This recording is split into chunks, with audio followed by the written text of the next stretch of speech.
حبايبنا تالتة ثانوي الأزهر سواء علمي أو أدبي، الفيديو ده مهم جدا جدا جدا ليك. ليه يا عبد الرحمن؟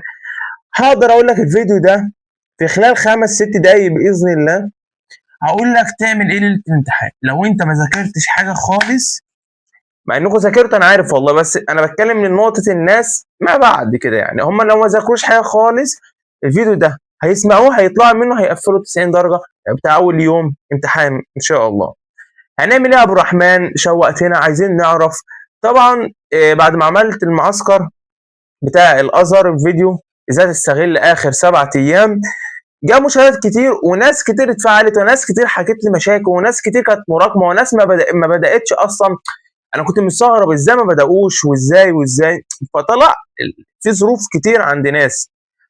فالفيديو ده انا اقول لك مفيش حجه، ما تقعدليش تحجج بالظروف، ما تحججلكش اصل انت كنت مثلا كذا وانت كنت كذا وانت ما بداتش عشان بسبب ظروف صحيه وانت ما بداتش عشان بسبب كذا. لا، انا جاي اقول لك خلال 5 دقائق 6 دقائق نفس انا اقول لك هتقفل الامتحان وهتضمن ال 90 درجه معاك. هعمل ايه يا ابو الرحمن؟ انجزني.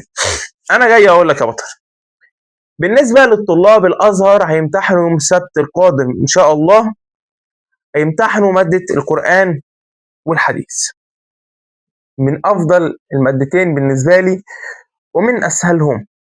القران والحديث سهل تضمن القران جدا وسهل تضمن الحديث. مش دول المادتين اللي انت تقع فيهم حتى لو نص درجه، مش هقول لك درجه، حتى لو نص درجه بلاش. نصيحه من اخوك بلاش.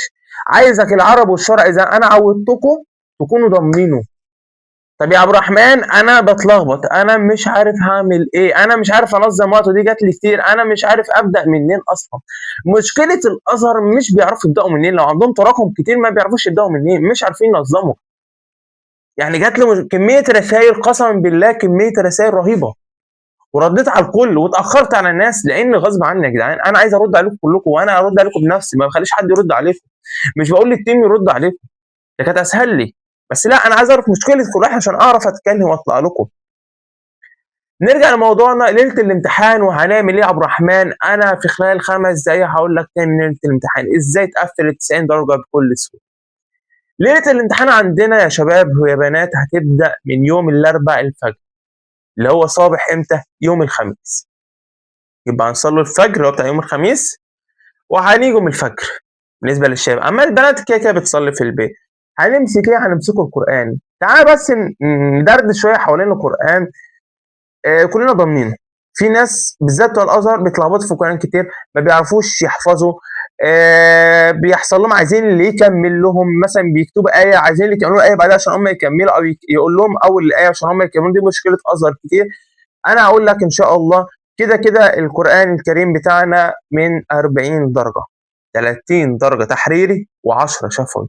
10 الشفوي دول في جيبك دلوقتي انسى، وال30 درجه التحريري في جيبك. انا جاي اقول لك الامتحان يا ابني اهو، استلم امتحانك هتروح تلاقيه بنفس النظام. انت ايه اللي خلاك واثق كده؟ ايه اللي خلاك واثق كده؟ انا بقول لك اسمع كلامي، تمام؟ وهستناك بعد اللجنه تقول لي يا عبد الرحمن انا قفلت ال 40 درجه بتوع التحرير بتوع القران وال 50 درجه بتوع الحديث، تمام؟ 40 درجه بتوع القران متقسمين 30 تحريري و10 شفوي.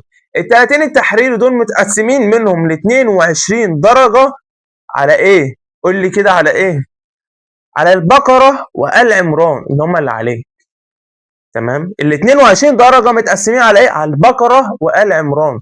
البقره من اول عندنا ما ننسخ لغايه اخر البقره، وآل عمران كلها. طب يا عبد الرحمن انا مش حافظ هعملها ازاي دي؟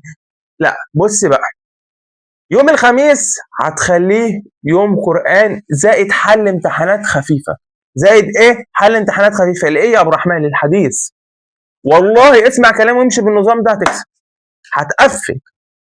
انا مش بقول لك هتنقص، بقول لك هتقفل، تمام؟ ال 30 درجه لازم تقفلهم كويس. يبقى احنا قلنا هتعمل ايه؟ يوم الخميس ده هيكون يوم قرآن، هتذاكر من اول ما ننسخ من آية لغاية آخر آية في البقرة وآل عمران كاملة. طب يا عبد الرحمن ياما عليك، ياما عليك قسمها، أنا ما عنديش أدنى مشكلة، قسمها يوم الخميس ويوم الجمعة، بس هتاخد نص الحديث، فاهمني؟ تمام. طب الاسئله بتيجي ازاي يا عبد الرحمن؟ يعني عرفنا برضو، احنا مش عارفين، احنا اول مره هنتحط، اول مره هنيجي. بص يا صديقي، الاسئله بتاعت القران الكريم هتيجي ازاي؟ زي ما احنا متعودين دايما بيقول لك ايه، اكتب من قوله تعالى مثلا ما ننسخ من ايه الى قوله تعالى كذا. تمام، دي سؤال بيجي في الامتحان وهيجي لك. هيجي يقول لك مثلا سؤال تاني بيجي متكرر دايما بيقول لك ايه، اكمل الايه التاليه واكتب ايتين بعدها. طب يا عبد الرحمن انا ممكن ما ابقاش فاكر، ما انا عايزك بقى تركز لي على اول الاربع، تركز لي 3 ايات فوق الاربع و3 ايات بعد الربع، يعني 3 ايات فوق الربع الربع عندك اهو، احفظ اول 3 ايات، بعد كده الربع، وبعد كده احفظ الربع، بعد كده 3 ايات عشان تضمن بالمعنى اصح الامتحان. تحفظ اوائل السور كويس جدا، احفظ المواضع المشهوره في القران الكريم. اذا انا هحفظ دول بس؟ لا، انا بقول لك ركز على دول، لان دول بيجوا منهم في الامتحان. يبقى احنا قلنا انه سؤالين بيجوا، السؤال الثالث بيجي في الازهر وبالذات ثالثه ثانوي، بيقول لك ايه، يعني مثلا يجيب لك اي ايه، مثلا زين للناس حب الشهوات من النساء، الايه دي في سوره ايه؟ تمام، هيجي لك حوالي 4 نقط في سؤال، ده اسمه اخطر. والاخطر ده احنا هنجاوبه عندنا في ايه، اللي هم 8 درجات، 8 درجات عليهم السؤال ده. يبقى انت عندك 22 درجه دول على البقره وال عمران، هم منهجك. وهيجي لك 8 درجات متقسمين لاخطر واوائل الصور. واوائل يا عبد الرحمن؟ اوائل الصور مثلا مجادله، الطلاق، التغابن، جزء تبارك. الحاجات دي كلها ما تنساهاش، ركز عليها قسما بالله وهتفيدك جدا. الشفوي يا عبد الرحمن هعمل ايه؟ شفوي سهل جدا، ما تقلقش من حاجه اسمها شفوي. طب يا عبد الرحمن ده قدامك كمبيوتر ورعب وكده، لا ما تقلقش والله، ده انت اهون عليك من انه مدرس حافظ القران يقعد يسمعنا او يقعد يسالك في القران ويختبرك. لا، الشفوي الكمبيوتر اسهل من السهوله. اسئله بتيجي ازاي؟ اول صور، اربع مواضع مشهوره، والله هتعرف تعدي. ركز في التحريري، قسما بالله ما تشيلش هم الشفوي. يبقى كده انت ضمنت لي كام؟ 40 درجه بتوع ايه؟ القران. فهمت القران؟ لو في اي سؤال يكتب لي في الكومنتات وانا هرد عليه. تمام، وهسيب لكم ان شاء الله امتحانات سنه سابقه، عايزكم تشوفوها، مش هيجي زيها، مش هيكرروا نفس الايه يعني، عايزكم تشوفوها، شوفوا موضوع الامتحان بيجي ازاي عشان تصدقوا كلامي. تمام، نيجي لنقطة تانية، مادة الحديث من أسهل المواد اللي عندك ومن أحسن المواد اللي عندك، يعتبر مادة خفيفة لذيذة. وأول يوم يعني حاجة كويسة ما حطولكش فقه أصلا، يعني ما حطوش فقه أول يوم، كان دايما بيحطوا فقه قرآن وفقه دايما. فأول يوم حطوا لك حديث، يعني بيقول لك إيه، يلا يا عم بنفتح نفسك أهو. قسما بالله قسما بالله أول يوم ده المفروض أنت ضامن أصلا قرآن وحديث، ما تزعلش مني. الحديث بقى بالنسبه للعلمي حوالي 21 22 حديث، بالنسبه للادبي فهو كتير شويه عن بالنسبه للادبي. بالنسبه للعلمي، طب بيجي ازاي يا عبد الرحمن؟ زي كل سنه، الحديث زي كل سنه. بيقول لك اذكر راوي الحديث، مولده، واتولد امتى، مثلا اقوال العلماء، لو في اقوال العلماء، ما يرشد اليه الحديث. على فكره ركزوا عليها، لان ساعات بيجي ما بين السطور كلمه ما يرشد اليه الحديث، دي ساعات احنا اصلا ما بنبصلهاش، في الاخر بعد الحديث ما ينتهي يقول لك ما يرشد اليه الحديث او اذكر ما يرشد إليه. يبقى 3 4 نقط كده تحت، ساعات بيجي من بين السطور دي، قسما بالله جات لي في امتحاناتي. فركزوا عليها يا دكاتره بجد، ركزوا على الحديث كويس جدا جدا جدا. عندك 40 درجه تحريري و10 درجات منهم شفوي، والشفوي سهل جدا. والحديث تقدر تستغله وتقدر انك تجيب منه اللي انت تضمن ال 40 درجه. معلش، طالب لو قعد عليها يخلص 21 حديث يا عبد الرحمن، يا والله ما ياما يا ابني فكك بقى، فكك بقى وخلاص، انت هانت. انا بقول لك خلاص، ما عادش هيبقى في امتحانات وما عادش هيبقى في مذاكره ثالثه ثانوي، ما عادش هيبقى في ثالثه اصلا.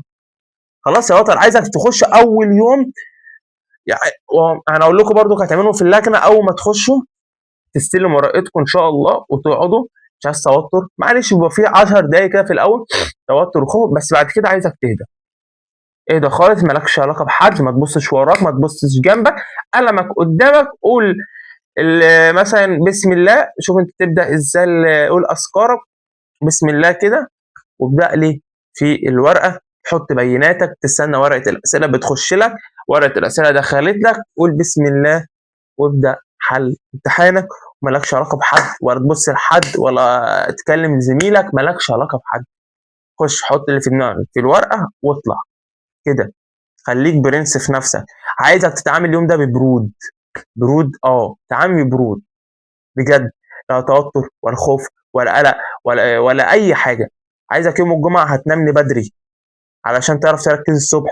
يبقى انت عندك اصلا يوم الخميس بتراجع، ويوم الجمعه بتراجع، فانت عندك يومين اهو كويسين. لو عايز يوم الاربع كمان مفيش مشكله، كده كده الفيديو نازل لكم بدري. فعايزكم تركزوا الفتره الجايه يا دكاتره، وان شاء الله ان شاء الله تفرحونا بعد اللجنه. وانا هتابع معاكم وهسيب لكم برضو ايه بعض اسئله الحديث المهمه وبعض النقط المهمه فيه، وكذلك القران هسيب لكم بعض اسئله السنوات السابقه. مش عايزكم تقلقوا خالص، والله الامتحانين بيكونوا سهلين جدا جدا جدا. بالتوفيق لكم يا دكاتره، ولو في اي حاجه اكتبها لي في الكومنت وانا هرد عليكم. الى اللقاء.